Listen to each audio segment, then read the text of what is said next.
Naroon na ang mga Pilipinong tagahanga bago pa man mansimula ang torneo. Hindi naghihintay, hindi nagtitipon. Naroon na.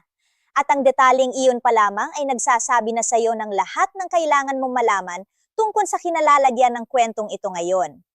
Matagal na itong hindi na lamang kwento ng tennis. Ang nangyayari sa Birmingham na iyon ay isang bagay na hindi pa talaga nararanasan ng mga profesional na tennis noon. At nang sabihin mismo ni Alex Iyala, nasasabik akong bumalik at hindi na ako makapanhintay na makalabas sa court. Hindi lang tennis ang tinutukoy niya. Pinag-uusapan niya ang lahat ng ito. Hunyo 1, 2026. Opisyal na magsisimula ang grass court season at para kay Alex Iyala, hindi ito magsisimula sa Wimbledon.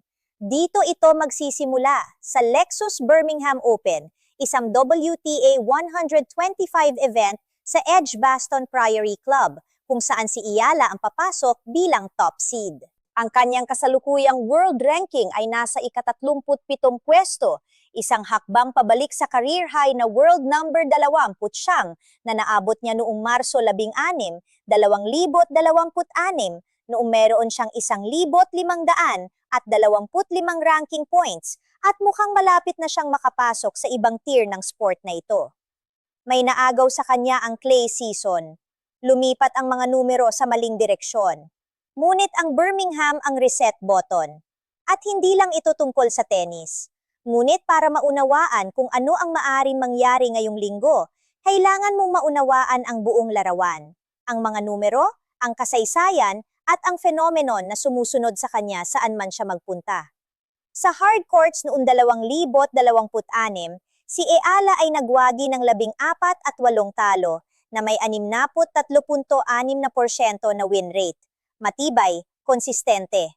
Sumunod ay ang clay, 4 na panalo, 6 na talo. Ang mga patag na ground stroke, ang agresibong return game, ang low bounce style na ginugol ni na Coach Joanne Bosch, conditioning coach Luke Baoza, at Alexandro Villan sa pagpapahusay ng kanilang mga kakayahan sa Rafa Nadal Academy sa Mallorca. Wala sa mga ito ang tumatama sa clay, di tulad ng sa mas mabibilis na surface. Alam ito ng coaching staff, hindi ito isang lihim. Pero ibang usapan ang damuhan. Sa 2025 Eastbourne Open, isang WTA 250 event, nakapasok si Iyala sa finals. Nagpatuloy hanggang sa isang final set tie-break bago natalo kay Maya Joint sa championship match. Hindi siya isang manlalaro na hindi komportable sa ganitong uri ng ibabaw. Pagkatapos ay naroon ang Wimbledon 2025. Humakbang si Iyala sa center court sa unang pagkakataon. Hinarap ang defending champion na si Barbara Krejcikova at nanalo sa unang set, 6-3. Nangyari ang set na iyon. Naidokumento ang sandaling iyon. At bawat Pilipinong tagahanga na kasalukuyang nasa Birmingham ay daladala ang set na iyon na parang paalala ng kung ano ang posible. Kaya baday sa kanya ang ibabaw. Sinusuportahan siya ng kasaysayan. Ngunit ang daan patungong Birmingham ay hindi naging maayos. Natapos ang 2026 na French Open sa unang round. Tinalo ng Amerikanong world number 17 si Iva Jovic, isang manlalarong inilarawan bilang kaibigan ni Iyala, ang kanyang 4-6, 2-6, at tinapos ang kampanya sa Roland Garros bago pa man ito magkaroon ng tunay na pagkakataong umunlad. Pagkatapos ay dumating ang isang detalyeng nagpagulat sa kanya. Umatras si Iyala at ang kanyang kapareha na si Victoria Mboko mula sa draw ng women's doubles sa French Open bago ang kanilang unang laban-laban kina Leylah Fernandez at Diana Schneider. Walang paliwanag na ibinigay sa publiko. Wala. Ang katahimikang iyon ay mas mahalaga kaysa sa maaaring tila dahil nagtataas ito ng mga katanungan sa panahon ng isang mahirap na bahagi ng season. Kung gayon, ang Birmingham ang muling magsisimula. Ang singles ay muling magmumula bilang top seed. Ang doubles ay muling magsisimula rito sa pamamagitan ng isang bagong pakikipansosyo kasama si Nikola Bartonkova ng Czech Republic, world number 69, laban sa second-seeded na British pairing na sina Harriet Dart at Mia Lumsden. Ang lahat ay magsisimula muli ngayon. Para lubos na maunawaan kung ano ang maaring mangyari sa Birmingham ngayong linggo, kailangan mong balikan ang Melbourne, Enero 2026. Nakapasok si Iyala sa main draw ng Australian Open sa unang pagkakataon, isang napakalaking milestone para sa tennis ng Pilipinas. Itinalaga siya ng mga organizer ng paligsahan sa Court 6, isang lugar na may kapasidad na 1,000 na inilarawan bilang isang party court dahil sa lapit nito sa mga fan entertainment area. Ang 5,000 seat na Kia Arena ay available at hindi nadamit para sa laban na ito. Punong-puno ang court na iyon ng mga Pilipinong diaspora. Daan-daang taga-suporta na naglakbay patungong Melbourne kabilang ang mga miyembro ng pamilya ni Iala ay hindi makapasok sa mga pinto. Sa loob, naging napakalakas ng inay ng mga tao habang nagrarally at nag-serve kaya't paulit-ulit na pumasok ang mga umpire. Ang kalaban ni Iala, ang Amerikanong si Alicia Parks, ay nanhay ng formal na reklamo. Natalo si Iala sa laban na yon ng 6-0, 3-6, 2-6. Ang dating coach ng pambansang koponan ng Pilipinas na si Carl Santamaria ay pisikal na nasa istadyong na yon habang pinapanood ang pangyayari at ipinaliwanag niya kung ano ang eksaktong nangyayaring mali. Hinihintay ng mga tagahanga na humupa ang ingay sa paligid bago sila mag-cheer na may katuturan naman. Ang problema ay ang eksaktong sandali na bumaba ang ingay ay ang eksaktong sandali na inihahadis ni Iala ang bola pataas para mag-serve. Ang kanilang pagmamahal para sa kanya, tunay, makabayan at hindi sinasadya, ay tumatama sa kanya sa sandaling pinakakailangan niya ng katahimikan. Lumabas si Santamaria pagkatapos at nanawagan para sa edukasyon. Hiniling niya sa komunidad na maunawaan na ang tennis ay nangangailangan ng katahimikan habang naglalaro, na ito ay ibang esport sa basketball, sa boxing, sa football. Hinimok niya ang mga tagahanga na igalang ang etiketa ng tinatawag niyang esport ng mga dino. At saka, nariyan pa ang bilang na ito. Ang pre-match press conference ni Iala sa Australian Open ay nakalika ng mahigit 180,000 views. 180,000 views para sa isang press conference. Hindi yung problema. Isa itong malaking bentahe.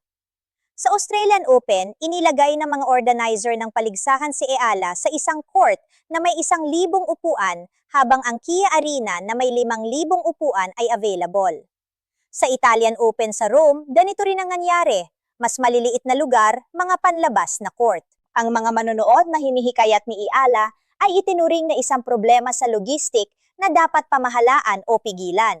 Ngunit ang mga Pilipinong diaspora ay bumibili ng mga premium na tiket, lumilipad sa iba't ibang kontinente at bumubuo ng digital na pakikipag-ugnayan sa isang saklaw na hindi nalilika ng karamihan sa mga kaganapan sa WTA para sa sinuman sa labas ng nangungunang 5 tao sa mundo. Nakaipon si Iala ng $1,754,574 na premium pera sa karera. Ang pagkagambala at ang komersyal na halaga ay hindi magkahiwalay na bagay. Nagmumula ang mga ito sa iisang pinagmulan. Sa ngayon, pinili ng mga direktor ng paligsahan na tumugon sa isa habang binabalewala ang isa pa. Si Iala mismo ang nagsabi, "Pinangarap ko lang na palaguin ang tennis sa Pilipinas at ngayon ay nagdadala ako ng isang bagong madla sa tennis sa buong mundo." Nagpaplano ang mga tagahangang Pilipino ng mga hapunan ng grupo kasabay ng kanyang mga laban at nag-oorganisa ng mga watch party sa buong UK. Ang Birmingham ang unang tunay na pagsubok kung nagbago na ba ang kalkulasyon ng esport tungkol sa lahat ng ito. Ang pagtakbo sa ilalim ng lahat ng bagay ay isang bagay na mas madilim at ganap na hiwalay sa tennis. Ang isang koordinadong network ng mga pahina sa Facebook at mga operasyon ng click farming, mga entidad na kinilala bilang TFI LLC, Expedante LLC at Infinite Playlist na pinapatakbo mula sa Vietnam, Pilipinas at Bangladesh ay sistematikong gumagawa ng mga pekeng kwento tungkol sa pangalan ni Iala. Mga pekeng kasunduan sa sponsorship, mga pekeng kontrobersiya, mga imaheng nabuo ng AI, mga gawang galit, lahat ng ito ay idinisenyo upang makakuha ng mga panklik mula sa parehong masidasig na fanbase na darating sa Birmingham. Nang tanungin tungkol dito, kinumpirma ni Iala na lubos niyang alam ang tungkol sa pekeng balita at kinikilala na ito ay ganap na lampas sa kanyang kontrol. Ang kahinahunang yon, may kamalayan, may pinanbabatayan, hindi nagugulo. ay ang eksaktong parehong kahinahunang kinakailangan upang tumayo sa baseline at maglingkod ng malinis habang ang 1,000 tao ay naghihiyawan sa eksaktong maling sandali. Maingat na itinala ang daan sa grass court sa unahan. Birmingham ang mabubukas nito. Pagtatapos ay ang mga qualifying draw sa HSBC Championships. Pagtatapos ay Nottingham. Pagtatapos ay ang wildcard sa main draw sa Bad Homburg Open kung saan makakasama ni Eala sina Venus Williams at Carolina Muchova. Pagtatapos ay babalik sa Eastbourne kung saan siya ay naging finalist noong 2025. At sa wakas, Wimbledon, ang nagpapakilalang paboritong major ni Eala. Ang laban na magbubukas ng lahat ay laban ni Alex Eala laban sa Australian World number 143 na si Priscilla Hon. Ang head-to-head ay nasa 1-1, patay na patay. Nanalo ang Eala sa kanilang unang pagkikita sa Roehampton noong 2023, 6-2, 6-4. Bumalik si Hon at nanalo sa Ningbo, China noong 2024, 6-4, 6-3. Isa itong tunay na tiebreaker at papasok si Eala dala ang bigat ng isang mahirap na clay season, isang first-round exit sa Roland Garros at isang fanbase na pumuno sa mga kalye sa labas ng Edgbaston Priory Club bago pa man may isang bola na natamaan. Sa center court noong 2025 laban sa defending Wimbledon champion, nanalo si Eala sa unang set. Nasulyapan ng buong mundo ng tennis kung ano ang hitsura ng baseline game na ito ng mga kaliwete kapag mabilis at mababa ang bounce surface ang tinatamaan. Nasa Birmingham na ang mga Pilipinong tagahanga. Pupunta sila sa Eastbourne. Pupunta sila sa pila sa labas ng Wimbledon. Hindi na tanong kung dadalhin ni Alex Eala ang mga manonood. Ang tanong ay, kapag sa wakas ay nakapaglaro na siya sa isang court na sapat ang laki para magkasya sila, titigil na ba ang sport sa pantawag dito na problema?